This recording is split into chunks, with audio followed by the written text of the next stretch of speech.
Three Ekklēsia Consequences of Augustine. Augustine of Hippo, 354-430, through his prolific works, continues to exercise an influence on Christendom that's hard to overstate.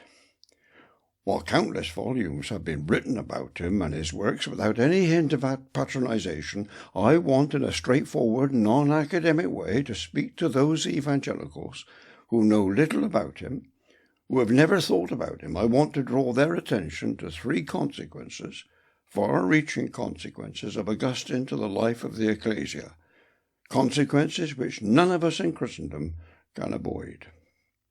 Originally, I had wanted to use the title, The Ekklēsia Consequences, and so on. But in order to keep this article in bounds, I have limited these consequences to three. Well, what are three? There's a spectrum of views about Augustine. Many, regarding him as the theologian par excellence and adopting his views, have published their own works developing his doctrines.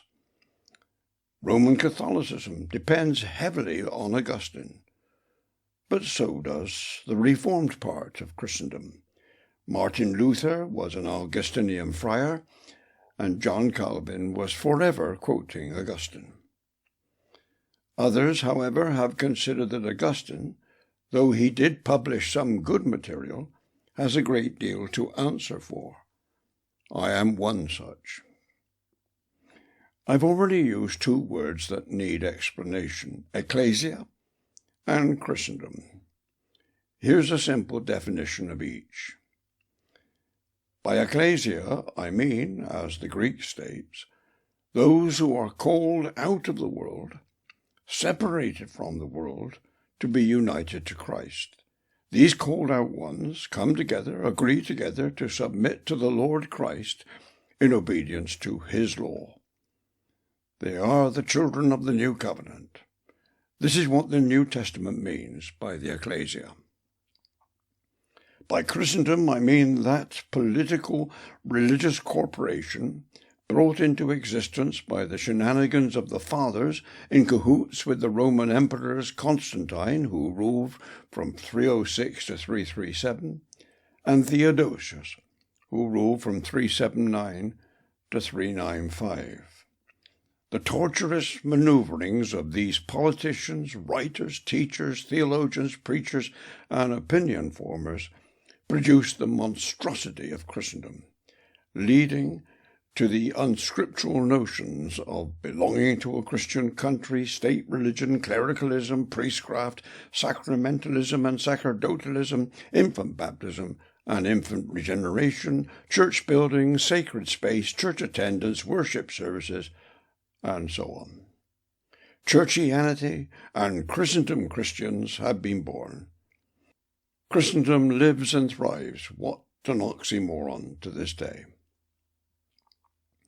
Now for those three consequences I spoke of with regard to Augustine's part in the drastic changes brought about by the move from the scriptural Ecclesia to the Christendom Church. No doubt a serious chicken and egg debate could be held. Did Augustine's work cause the change from Ecclesia to Church, or did he provide the theology needed to bolster those changes? My own view is that while sole responsibility for the changes themselves does not rest with Augustine, even so he is the man who constructed a theology to undergird the various aspects of those changes, and as such he bears a huge responsibility for the resulting damage. 1. Defining those who belong. Augustine taught that the parable of the wheat and tares, Matthew 13, 24-30, 37-43, means that the church is composed of both believers and unbelievers. He was wrong.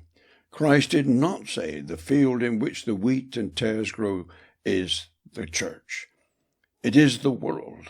The church is a separate body in the world, but called out of the world. Nevertheless, Calvin adopted Augustine's interpretation that the church is mixed believers and unbelievers, and the Reformed churches have followed him.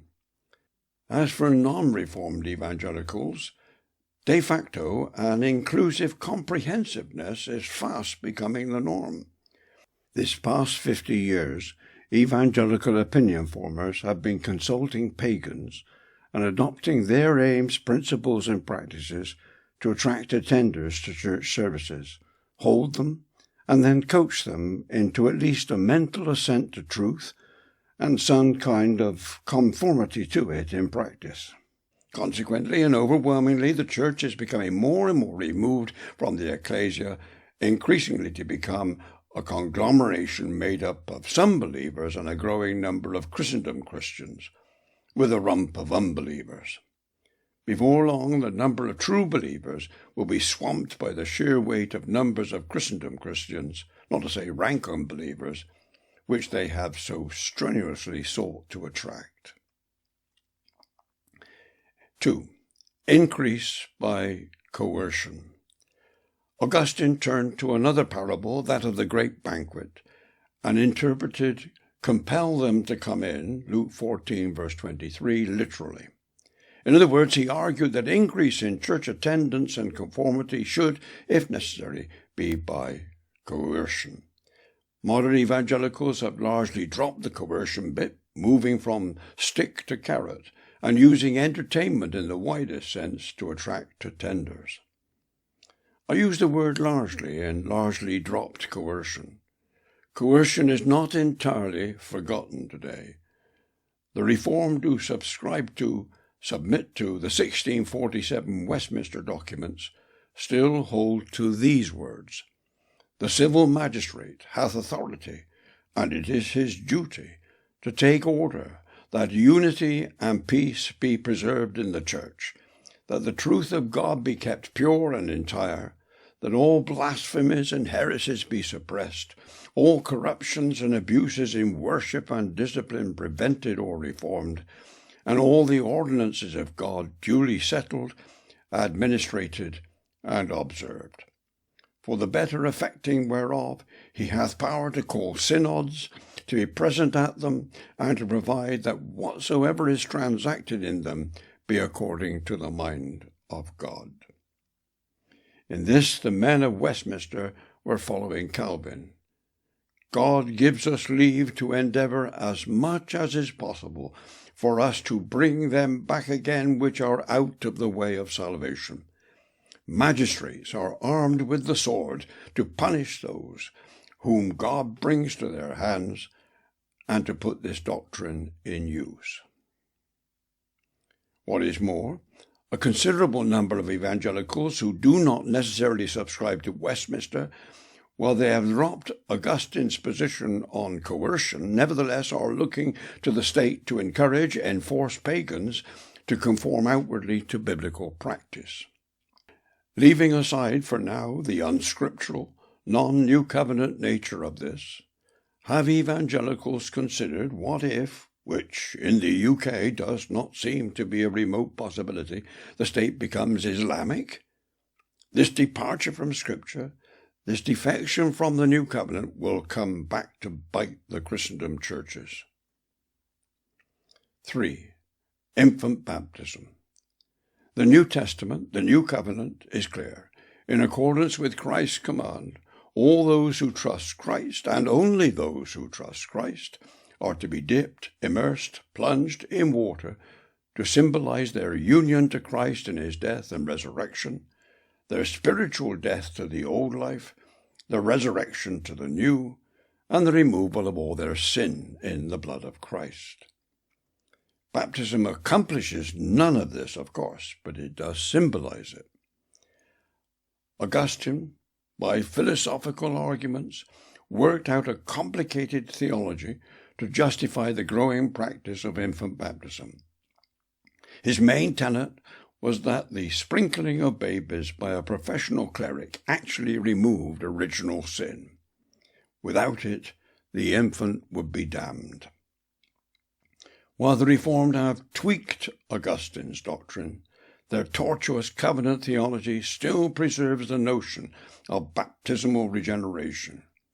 For many Christendom Christians, infant baptism makes the baby a Christian.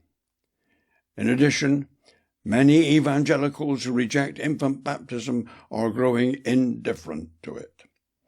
As for believers' baptism, it is not unknown for it to degenerate into a rite of passage into adulthood, a sort of social gala with echoes of an American graduation celebration conducted in a party atmosphere. Christendom churches are increasingly tolerant of a range of views on baptism. The upshot. A stark choice is before us. Either we stick with what the last 1600 years of Christendom has produced and continues to develop, or we flee from Babylon, 2 Corinthians 6:14-7:1, Revelation 18:4, and work and look for a measure of recovery of the life of the Ecclesia. If we take the former route, we will find that Christendom will exact its pound of flesh. If we take the latter route, well, that will take us to the New Testament way of suffering with and for Christ.